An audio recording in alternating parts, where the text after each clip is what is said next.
Surah yang ke-18 daripada Al-Quran ialah Surah Al-Kahfi. Surah Al-Kahfi Makiyatun, diturunkan sebelum hijrah. Jumlah ayat 110. Ini surah usbu'iyah, surah yang boleh dibaca sejumat sekali. Kalau Yasin tiap hari bacanya. Yang baca Yasin maghrib seneng terus sampai subuh. Yang baca Yasin subuh seneng terus sampai maghrib. Pengen seneng terus pagi sore baca. Nah, merasa hidup kok ini pusing mulu, jarang baca Yasin berarti. Ini Rasul yang jamin. Tabarok harian, baca malam, selamat di alam kubur. Waqiah harian, sugih. Yang penting sudah mendarah daging dulu, baru seminggu sebulan. Nah, mana kiai katanya ini waqiah sugih, ini kerek mulu, kagak sugih-sugih. Bacanya harus sampai mendarah daging. Kalau hanya 40 hari baru menesepera mah itu namanya. Ditambah 40 hari itu menggetih namanya, menggetih, mendarah. Ditambah 40 hari baru mendaging. Jadi kalau dibaca 4 bulan garis miring 120 hari itu waqiah, baru dia mendarah daging. Gak baca aja sehari berasa punya utang. Emang utang punya apa? Nah, kalau kepengen berasa 4 bulan bacanya. Ya, jadi surat harian itu Yasin, Waqiah, Tabarok harian. Al-Kahfi mingguan. Bersabda Nabi kita Muhammad sallallahu alaihi wasallam, maukah engkau aku tunjukkan satu surat yang mana surat ini ketika turun digotong oleh 70.000 malaikat. Ketahuilah, hiya Al-Kahfi, surat itu bernama Al-Kahfi. Yang bawa malaikat berapa tadi? 70.000. Dalam surat yang lain Rasulullah sallallahu alaihi wasallam bersabda, man qara'a surat al-kahfi yaumal jumu'ati ghufira lahu ilal jumu'atil ukhra wa ziyadati thalathati ayyamin wa utiya nurun yablugus sama wa wuqiya fitnatad dajjal.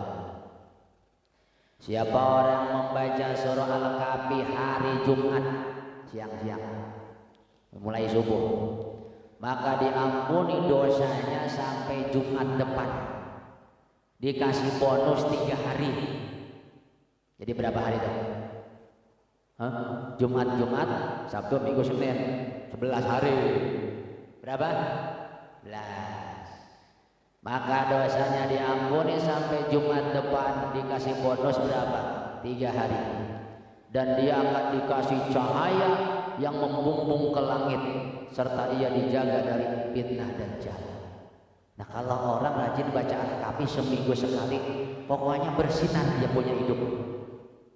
Cerah aja. Interview asal lancar diterima insya Allah. Bener, Al-Kahfi amanannya. Rumahnya bercahaya. Yang penting lampunya Philip. Serius ya ngomong Pak, gak bohong. Rasul yang bilang wa utiya nurun, dia akan dikasih cahaya. Lihat orang-orang yang suka baca Al-Kahfi. Saya punya jamaah di Ipori itu, Pak Abdurrahman. Mudah-mudahan orangnya nggak ada di sini. Kalau ada saya nggak boleh muji orang di depan muka. Kalau muji di belakang. Ini sebalikan, ngomong di belakang ngomongin. Nah, itu Pak Rahman itu saya lihat wajahnya kok bercahaya amat nih. Dah. Putih bercahaya, manakib rajin juga. Asal kita ngomong siapa yang Jumat kemarin baca Al-Kahfi, ada Haji Munir baca 10 ayat doang, lumayan nih DKM sini nih penasehatnya, lumayan agak bercahaya. agak bercahaya. Beliau rutin kayaknya baca 10 ayat, hafal. Dapat kemarin dapat duit 100.000 berapa tuh untuk pengajian. Kang Ustaz Hari Al-Kahfi rutin enggak setiap Jumat? Kadang-kadang kan, makanya agak kulem sedikit. Insyaallah bener Pak. Rasul yang jamin ini. Ini Pak Abdul Rahman, mudah-mudahan orang nggak ada di sini ya. Siapa yang baca Al-Kahfi Jumat? Dari sekian jamaah 8 DKM nggak ada yang ngacung. Beliau ngacung, saya kiai. Wah, pantesan bercahaya. Kenapa bercahaya? Emang dia putih orangnya. Tapi amalannya memang Al-Kahfi bener, rajin, rutin lah istilahnya. Masya Allah. Man qara'a lailatal jumu'ah aw yaumal jumu'ah. Siapa orang yang membaca Al-Kahfi malam atau siang? Ini hadis ketiga. Daripada surah Al-Kahfi, utiya nurun min haitsu yaqra'uha. Maka dia akan dikasih cahaya oleh Allah dari arah-arah ia baca. Badannya mengeluarkan cahaya. Ila Makkah, membumbung ke Mekah. Hanya orang-orang khusus yang melihat badan ini mengeluarkan cahaya. Kalau Pak Masjid insya Allah buram. Wah, matanya mata pedang masalahnya. Tahu pedang nggak? Melotot tapi nggak lihat. Nah, mata pedang itu namanya. Wa ghafira lahu ila yaumil jumu'atil ukhra, dan dia akan diampuni oleh Allah dosanya sampai Jumat yang akan datang. Wa fadli talatati ayyam, bonus 3 hari.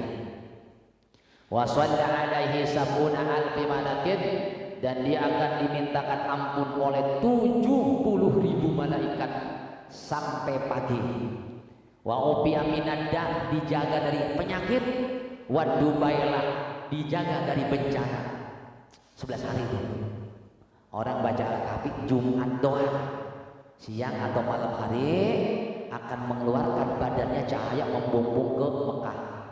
Akan dijaga dari penyakit, kemudian dijaga dari bala bencana. Wah, hebat.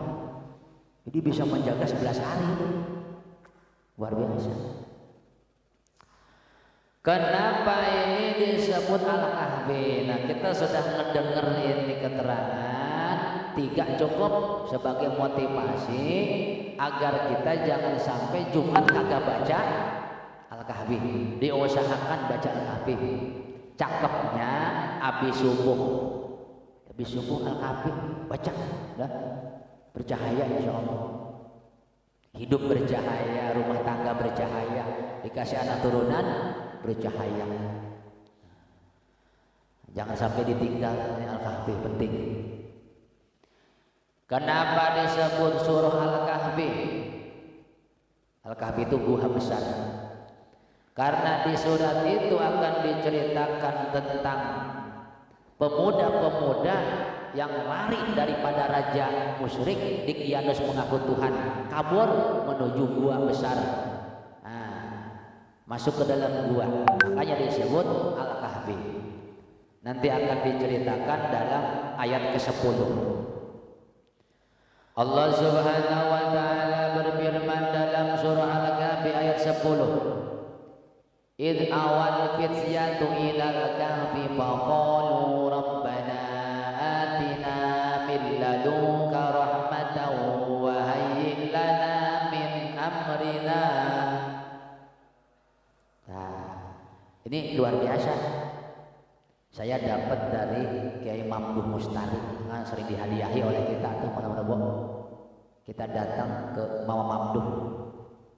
Mama, naon, Abi pengen punya pesantren. Tanahnya ada, enggak ada. Duitnya apalagi? Ya sudah. Kamu baca tiap pada sholat ini selawat 10, doa Ashabul Kahfi 10 tiap pada sholat, dan baca Al-Kahfi sebulan sekali dari beliau. Cuma baca selawat habis sholat 10, selawat pendek aja.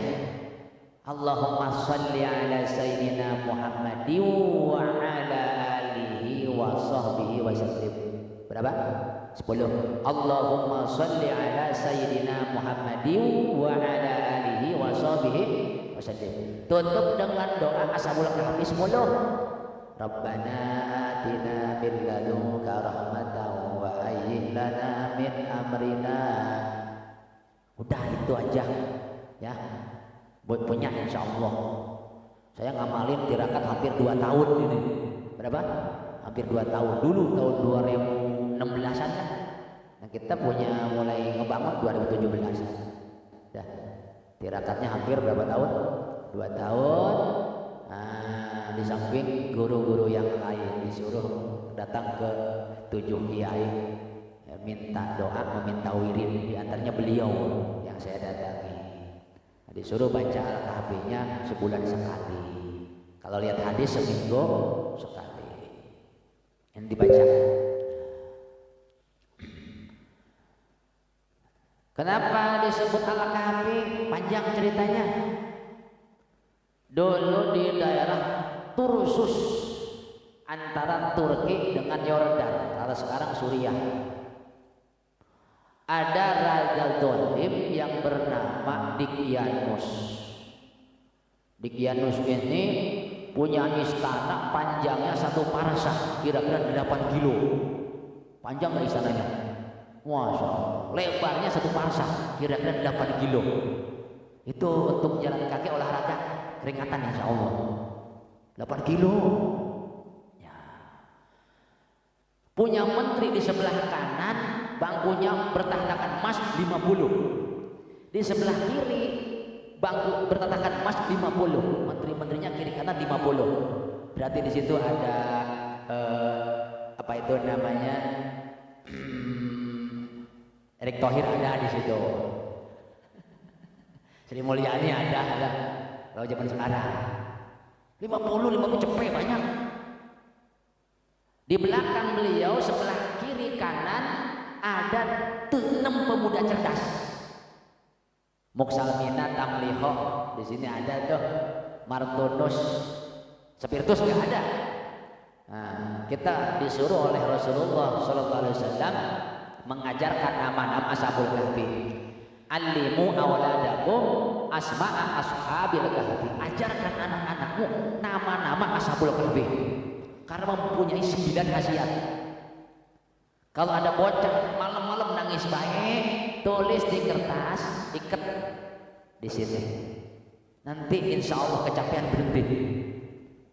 Gak percaya. 9 khasiat. Taruh di kendaraan, aman dari kecelakaan. Mau kayak kendaraan kita ada tuh ya di belakangnya asma Ashabul Kahfi 9, baru 2 itu. Taruh di pintu rumah, anti maling, anti kebakaran. Nah.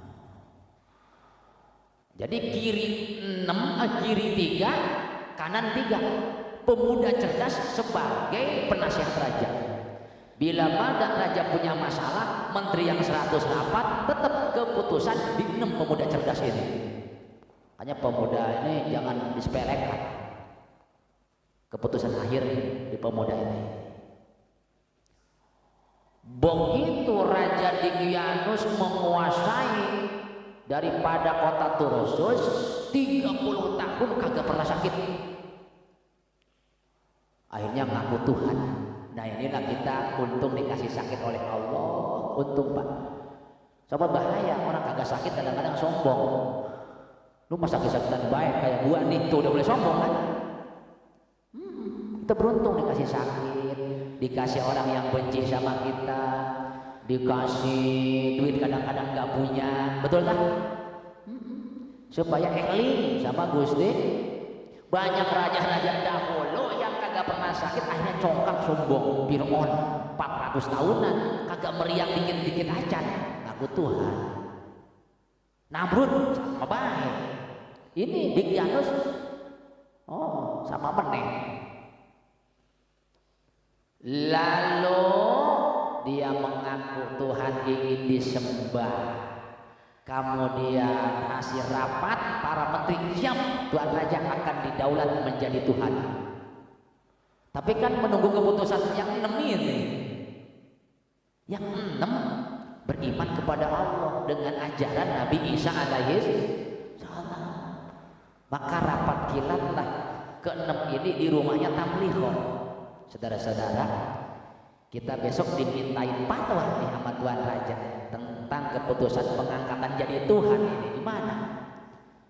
Kalau saya sendiri saya nggak akan memutuskan dia jadi Tuhan. Tapi kan ini raja sudah bikin undang-undang, kagak ngaku di penjara atau dibunuh. Jadi gimana tuh kita? Kabur. Apa? Kabur, Pak. Kaburlah ini tuh 6 orang pemuda iman ini. Kabur sampai bengkak kakinya. Sampai di satu gua yang letaknya sekarang ada katanya di daerah Yordan itu, dibuka situ sejarah Yordan. Nah, antara Yordan Turki tadi itu ada, ketemulah dengan penggembala. Kata si penggembala, Tuhan dari mana? Saya melihat wajah Tuhan kok tampan-tampan, kayaknya Tuhan bukan wong cilik.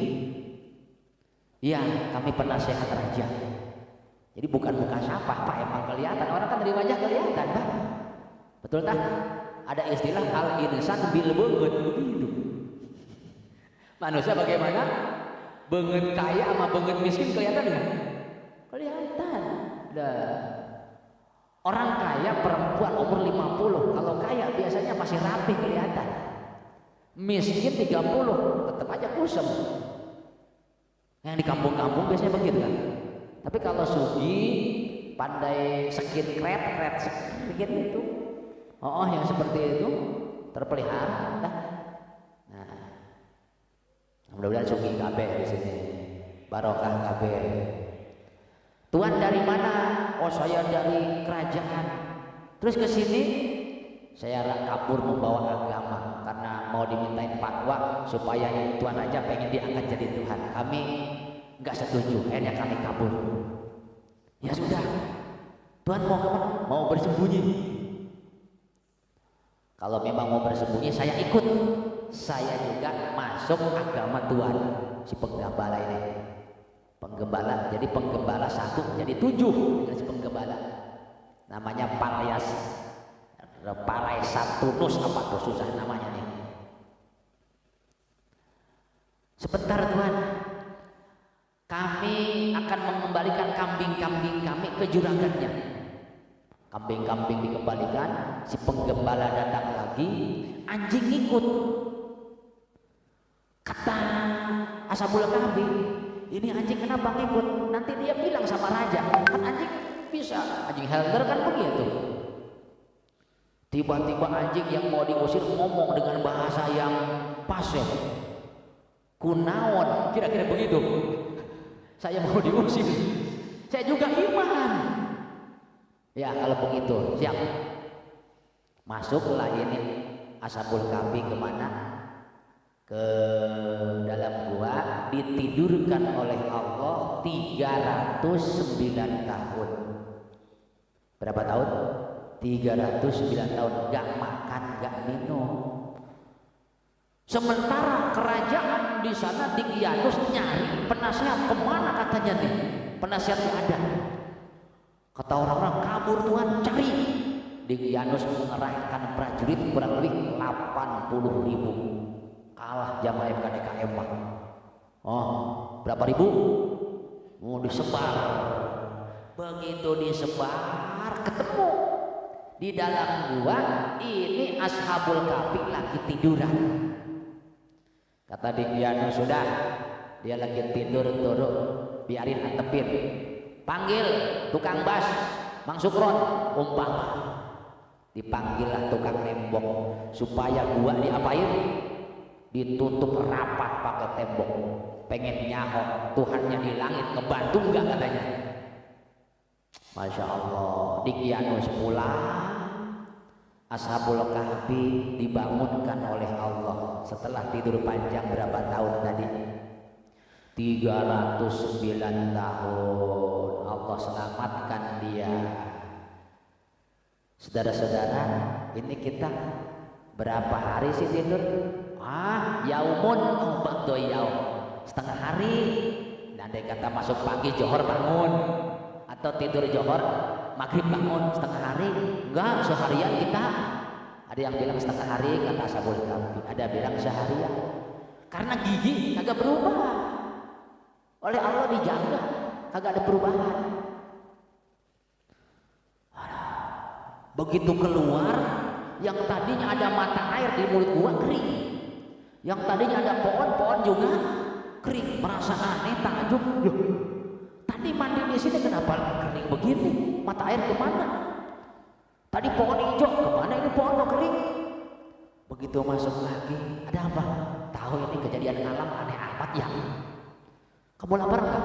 Lapar. Siapa yang mau ke pasar? Aku aja, kata Tamliho. Duitnya mana? Ini. Oh, duit dikasih. Penggembala, ya. Bajuku sama bajuku tuker lah. Supaya aku ke kota, ke Blok B, ini nggak kelihatan.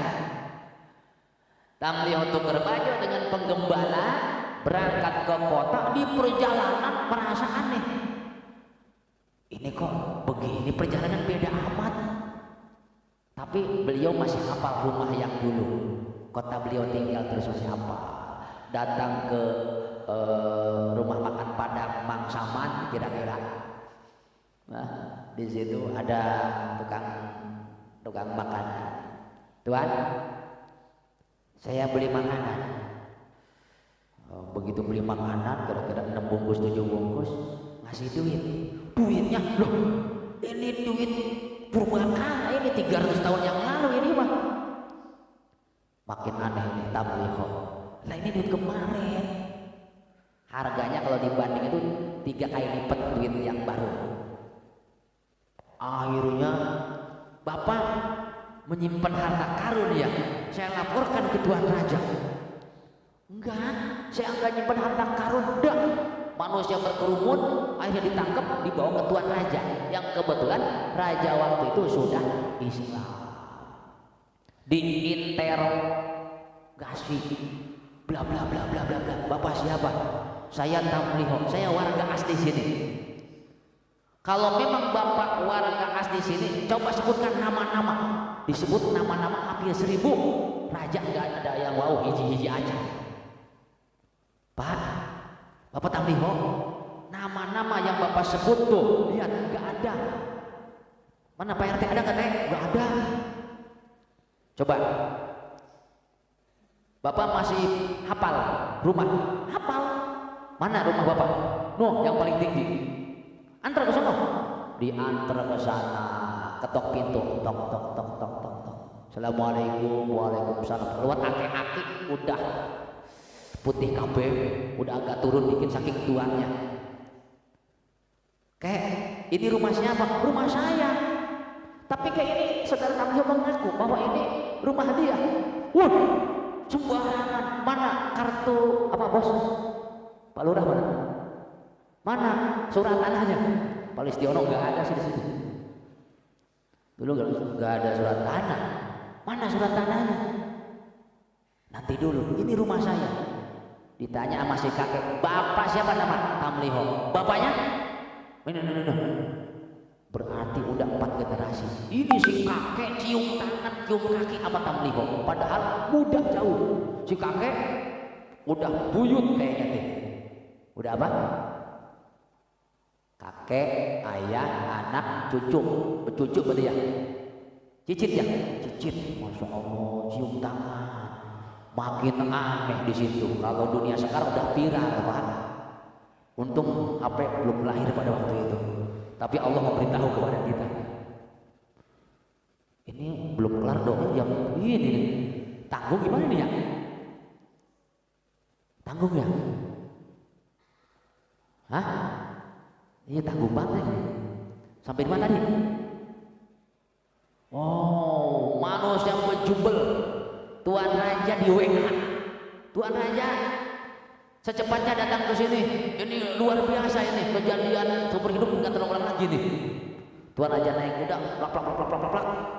Diinterogasi yang kedua, Tuan Raja pun menaikkan saudara Tamliho ke atas kuda sebagai tanda penghormatan.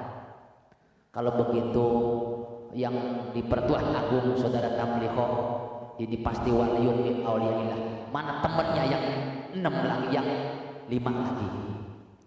Berangkat raja sama siapa? Ini Tamliho ke gua.